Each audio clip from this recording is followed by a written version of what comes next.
Hi, thanks for tuning in on this presentation for hot water cylinders. So, why install a hot water cylinder? So, we are at the cusp of a revolution within the UK heating industry. We have invested 42 billion into renewable technologies according to the Department of Energy and Climate Change, and that's of June 2022. Further investment is still to come. Domestic heating is the biggest producer of CO2 in the UK according to the Energy Saving Trust. This beats aviation and vehicle outputs. Gas is becoming the dirty energy that electricity once was. So the aim of this presentation is to explain the typical types of hot water cylinder, how a combination boiler works, how priority domestic hot water systems work, secondary return hot water, pros and cons, future-proofing / hot water cylinder selection. So, two typical types of hot water cylinder. So we've got unvented and vented cylinders. These can be broken down further into direct and indirect cylinders. So an unvented cylinder. So they are mains pressure hot water. Highly insulated, lag pipe work within 1 meter of the cylinder as per building regs. Must be installed to manufacturer's instructions and G3 building regulations. No header tank or boost pump required. Should have 22mm pipework from the stopcock to the cylinder. Shower mixers should be off a balanced cold to stop any damage to the mixers. Must have a safety discharge device fitted. Will have some form of expansion on the system, internal or external, stainless steel vessel. White or usually grey in colour. Must have safety cut-off devices for overheat scenarios. Less resistance than a plate heat exchanger on a combination boiler, which gives you increased flow rates. You'll only get the flow rates from the cylinder that comes into the property. So if you've got 4 coming in, you're only going to get 4 out the cylinder. Accumulators can be added to increase flow rates. So assembled from high-grade stainless steel to cope with mains pressures. This is your typical unvented hot water cylinder. So you've got a combi valve, so your mains comes in, it is stepped down to 3 bar. It then fills the cylinder at the bottom. The water is heated from the heat source and the flow and return via a coil or the immersion. Your hot then comes out and travels to your hot taps. As it comes into your combi valve, it steps off on the cold side for a balanced cold, which should go to your mixers on your showers, and only your mixers. You shouldn't be putting your toilets and everything else on it because you're just wearing this valve out, and that keeps your mixer valves in check. You've also got a cold on the cold feed on the expansion vessel. So as we heat up your cylinder, pressure will increase. The expansion vessel has got air. You can compress a gas, but you can't compress a liquid. So it gives that something to compress against. And you've got a temperature pressure relief valve here, which is part of your safety device. Goes down to D1 into a ton dish. From there, it goes down to D2, which is all calculated as per manufacturer's instructions and your building regs, to a safe discharge point outside. So if it overheats, it actually discharges. You've got cold feed in it, cools the cylinder down. Otherwise you've got a pressurized bomb on the cards. So vented cylinder, fed by a header tank, usually in the loft. Header tank, the more the head, the bigger the pressure, or the higher the tank, the bigger the head pressure on it. Cylinders come in 3 main grades in order to cope with different pressures. Okay, cylinders come in 3 main grades in order to cope with those different pressures coming through it. It would be unusual to design a new system using a vented cylinder unless it was serious flow rate issues coming into the property, or we were using solid fuel appliances or uncontrolled heat sources, and then we'd have to upgrade it with copper systems, safety overflow, etc. We'd always advise on accumulators or upgrading the mains to the actual building, as flow rates from the cylinders can be problematic anyway. So boost pumps can be fitted, but they're expensive and noisy, and you also got to have your coal coming off stored water in the loft on the system. Pumps also have potential for breakdown, adding to the costs over the lifespan of the cylinder. So systems need to be protected from structural stresses via good support in the loft. Systems need to be weatherproofed against freezing conditions in the loft, and systems need to be covered to prevent beasties getting into the hot water cylinder supply, such as birds, rats, mice, flies, and all of those getting into your hot water cylinder. So open vented cylinders can be sealed on the heating coil side in most cases. So you pressurize the heating system that heats the cylinder up. Okay, so this is your typical setup. You've got the cylinder here. Off the cylinder, you've got a vent pipe that goes into the top of the plastic cistern up top, and you've got a hot offtake that goes off to the hot taps. If you had a shower pump, you'd actually feed the shower pump from this, because you wouldn't want to mains it. That would cause all sorts of issues, and you could potentially get cold traveling back down the cylinder. A cold feed then comes from this cistern and feeds the cylinder. Flow and returns from the heat source. You've got rising cold main that goes up to the actual top of the cistern, which is controlled by this ball cock and this lever. And in the event of it overflowing, an overheat scenario, or the ball cock failing, it then pumps out overflow down the side of the building. Okay, quite old school, quite a lot of labour to get them to work, but it was done at a time where they didn't have loads and loads of clever gear like expansion vessels and pressure relief valves and all of that. So old school technology, really. So vented cylinders, warning on plastic cisterns, which is the norm really. You see them all over the shop. I'll let you investigate this on Google, but what it was an overheat scenario, an immersion faulted, kept pouring heat into the cylinder, bubbled over, it's putting boiling hot water into this plastic cistern, until which point the cistern gave way, melted, came through the roof and went on someone at night. So quite dangerous really, not that keen on them. Uncontrolled heat sources, we'd always put them on a copper cistern, and if I was installing a new vented cylinder for a client, I'd always insist on putting a copper cistern, copper ball, and actually the overflow in copper to prevent any of those nasty overheat scenarios and giving people scalding showers while still sleeping. Okay, two typical types of hot water cylinder. So we've got indirect and direct. So the indirect has a coil in it. The direct doesn't have a coil and is heated by an immersion heater. Okay, so how a combination boiler works. Combination boilers provide heating and hot water. They are priority hot water, so if the heating is on and you turn the hot tap, the boiler will switch to hot water. Doesn't matter what you're calling for on the heating. They provide a limited hot water supply, and I mean that in regards to flow rate, because they will carry on giving you hot water, but the flow rate will be limited on it. Probably the easiest to make efficient / achieve quick efficiency gains. So if you've got something that you could weather comp or load compensate, really easy to do, because all the internal software gives you the priority on them. We'll concentrate on the water only for this presentation.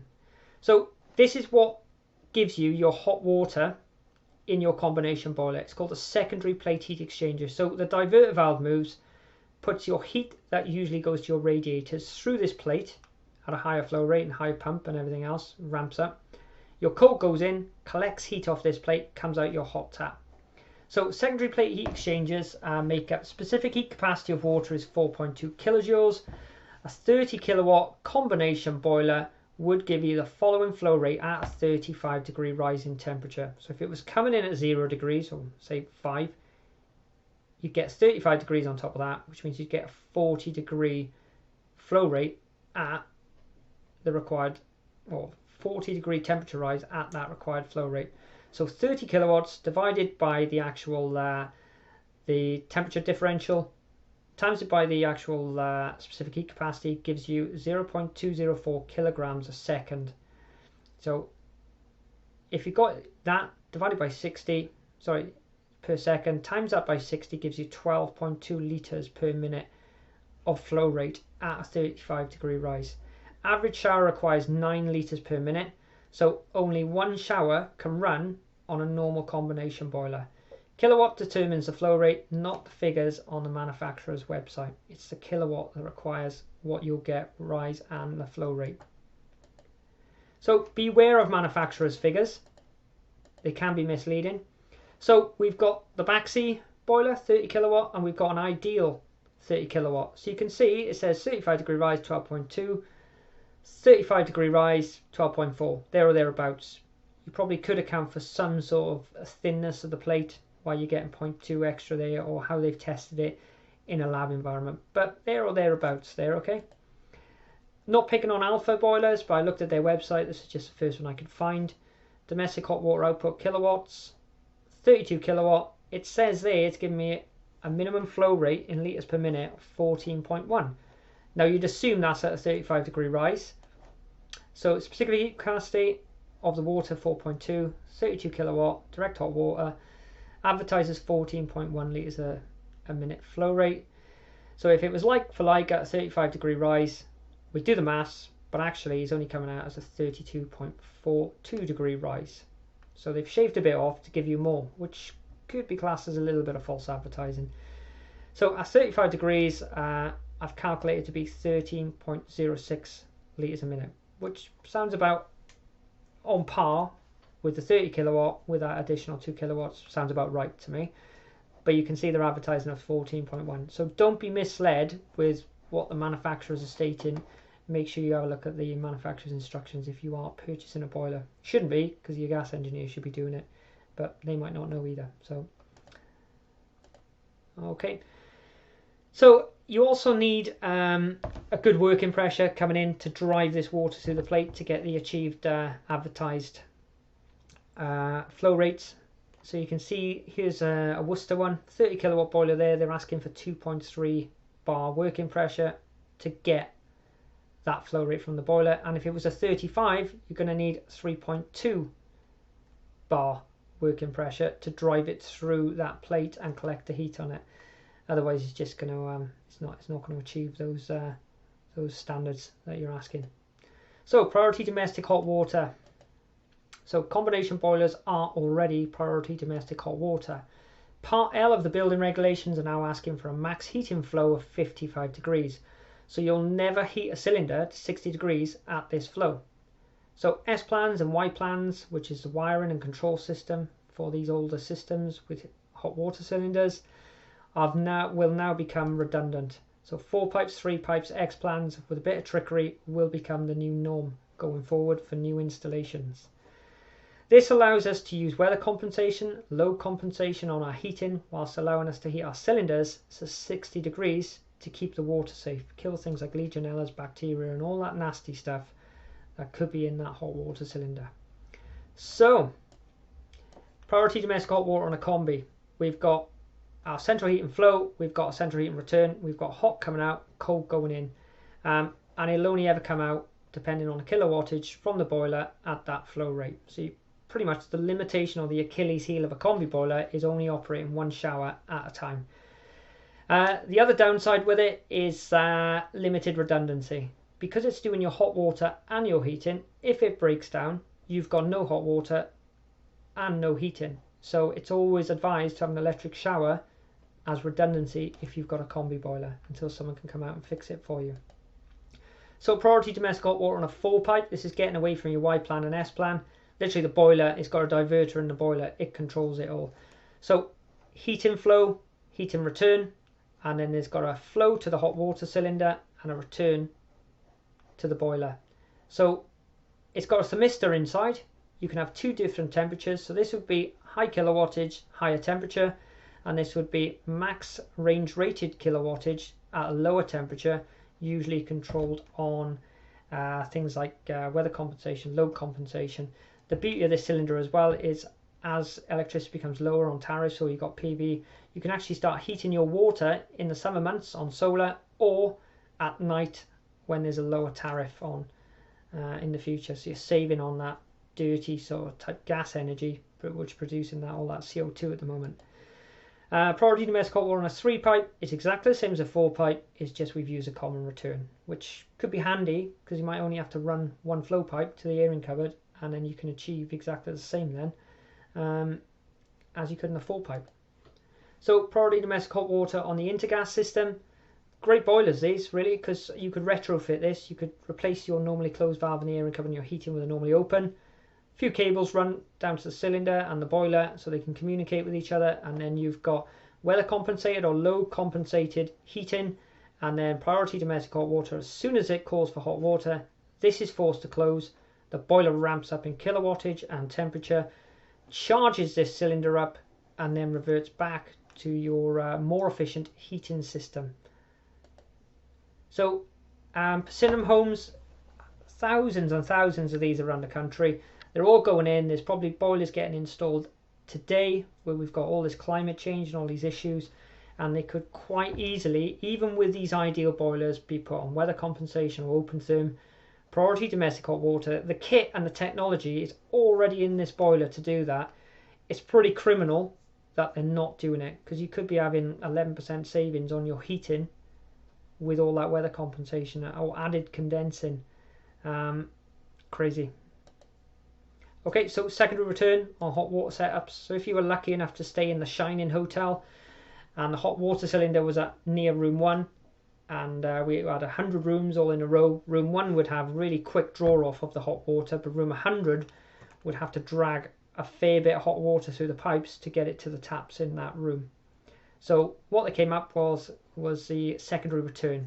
So you've got a hot water pipe coming off the cylinder, and then at the extremity near the furthest tap, you'd then tee it back in and run it back via a secondary return pump, then through a one-way valve or non-return valve into the cylinder.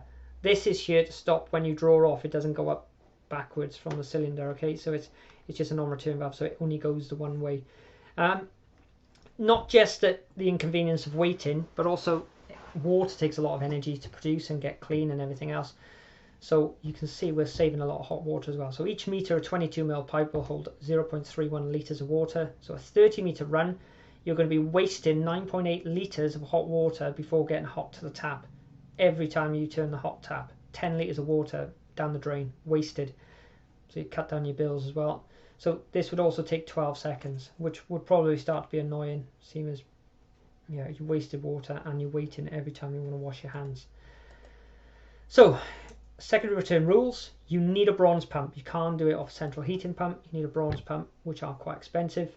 Pipe velocity should be kept to a minimum, usually 2.5 meters a second, to reduce the corrosion and erosion, because it's very aerated and it's hot from the mains, which speeds up any all of that sort of reaction. When you put heat into something, it speeds up reactions like corrosion and erosion.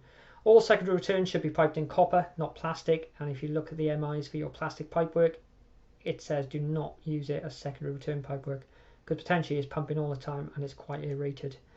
So a non-return must be fitted to stop your hot water going back up the return pipe. Secondary return should be lagged to save wasting energy, so you lag all that pipework. No point having a really good efficient cylinder and then you're pumping water away and losing heat in your loft all the time. And then good control strategy is required to save wasting electrical energy / reduce erosion of the pipework, and to stop heat leaking away from the cylinder. So here's an example of a control strategy which you could put in place. So you have your power coming in, 50 watts saving by just energy control here. That's quite a lot over a year, over 10 years. So power goes in to the actual timer. Timer's either on or off. If a timer's calling, fine. Goes to the PIR sensors that are put in your bathroom, kitchens, or whatever else. As you walk in, these trigger, they send a live to the next part of it, which is like a time delay relay. So when we're commissioning this, if we designed it, we'd only ever allow enough water to get to the extremity. We don't want to just pipe in all the way around. What's the point? We're just getting cold water back in the cylinder, wasting it. So we'll take it to the extremity. We'll use a time delay relay for this. So once it's pumped to there, we'll kill the power. This pipe start will then stop that re-energizing for a period of time until it cools. And then power is then sent to the secondary return pump. So we're just going to pump it to there, stop it. This will hold it off for a period of time. And then your pump is only running for, it could be like 30 seconds, as opposed to 24 hours a day, 365 days a year. This is a problem with erosion. This is a bit of pipe that's eroded through, so you can see where it causes. You'll just have a sprinkler system, and you'll also have to spend all of that money repairing what the leak has caused damage to and reinstalling it, just by bad design really, and a bad control strategy on your system. Right, so pros: boiler fires once and it'll give you 170 litres of 60-degree water, so there's less wear and tear on the boiler, a bit like motorway miles compared to your car that does city driving. Redundancy: should your boiler break down, you can use your immersions. You've still got hot water even if your boiler's broke. So there's no need for an electric shower because you've got an immersion. Potentially operate 2 or more showers at once during peak times, providing you got the flow rate into the property. Can't do that on a combi, doesn't matter what your flow rate is. You're not going to be able to collect enough heat from the plate.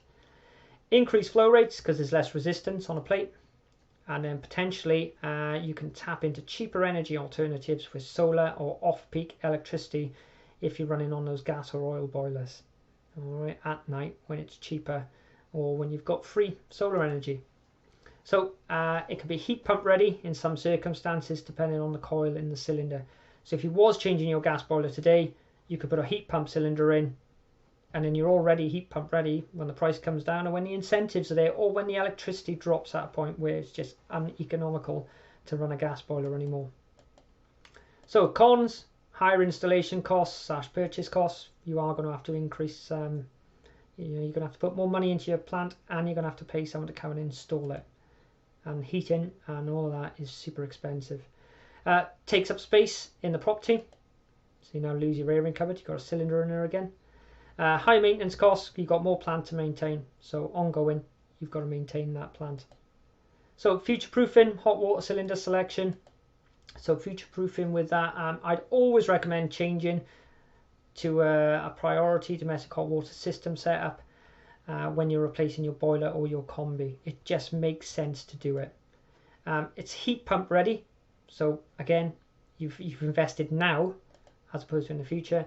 You've got greater redundancy with that immersion, and costings are only ever going to increase. So it's cheaper to pay once and today than it is twice and later. So when I say future proofing, if you do make the plunge and you go, right, I am going to get a hot water cylinder now and change to a system, you're going to choose a cylinder which is heat pump ready or solar ready, because you can see the trickery. So standard cylinder, the coil in there has got a 16.6 kilowatt on this, like for like 250 litre. These are both valent cylinders on this one. 16.6 kilowatt there, and if you look at the heat pump, you've got a 40.7 kilowatt coil in that one. Much bigger coil in the heat pump cylinder. Alright, this does not mean you need a 40 kilowatt boiler. What you're looking for is the smallest boiler for the heating load, which will give you the most condensing, and it'll even give you condensing on hot water because the coil is way beyond the saturation point. So you're going to get condensing on hot water, which you'd never get on a combination boiler, or very limited anyway. Solar coil here, you can see a solar coil, so you've got two coils in it, so 17 kilowatt and a 16 kilowatt, still less in total than a heat pump cylinder. But if you do have a solar cylinder, you could actually maybe convert it to a heat pump now, utilizing the two coils where you pipe them in series. So this is a solar cylinder here, so you can see there's two coils in there. So the flow goes in, goes around the first coil, then goes in series to the second coil, and then to the return. So because of the difference in temperature and the stratification of the cylinder, super hot at the top, time is coming back, it's condensing the majority of the time there because it's so cold at the bottom of the cylinder. On the return, if it's less than 55 degrees going into your combi boiler, sorry, your condensing boiler, you're going to have more condensing. You're recovering that latent heat. Okay, this is one piped in parallel, so you've got the flow in, return, flow in, return. Both coils are getting heated at the same time. You're going to get less condensing due to stratification issues on this one, so I'd always recommend piping them in series, providing you've got the actual, you can overcome the resistance in those two coils with your pump. It's going to be less resistance in parallel, just like the way electric works. So potentially increasing the efficiency on your hot water for gas by 11%. So if you think over a year you've got someone with a combi boiler, someone who's got a cylinder like this, that you're going to get 11% more out of your gas because you've got this setup. And oil, you're going to save 8%. So over 10 years, that's a big efficiency gain really, and you're doing your bit for the planet. So a bit of bonus info on heat up recovery times. So if I've got an incoming water temperature from the main of 17 degrees and I've got a heat up to 60 degrees with a volume of my cylinder 170 litres, specific heat capacity has been around since it was discovered, 4.2, or since the planet started, of water, an 11 kilowatt boiler. So you can see I'm going to do the math. So 60 minus the 70, so 60 minus the 70 give me a 43 degree difference.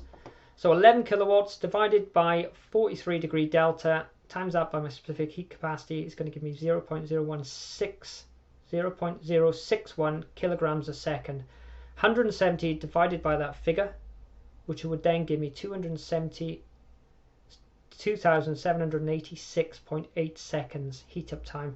Divide that by 60 to get minutes, so I got 46.43 minutes heat up time on that cylinder.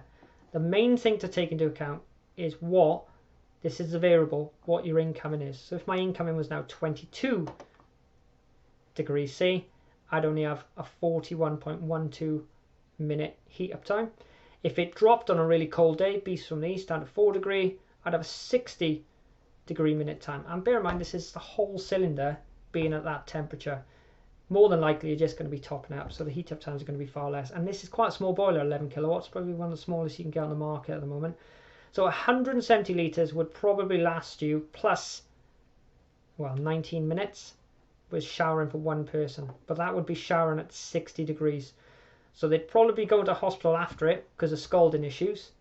We really want to be aiming about a max of 48 degrees with no recovery added. So ideally realistically, it's going to last you a lot longer than that because you're going to be mixing this down with the cold main or the balanced cold into that shower. So it's going to last you 20 minutes, which is pretty much a Hollywood shower by any account.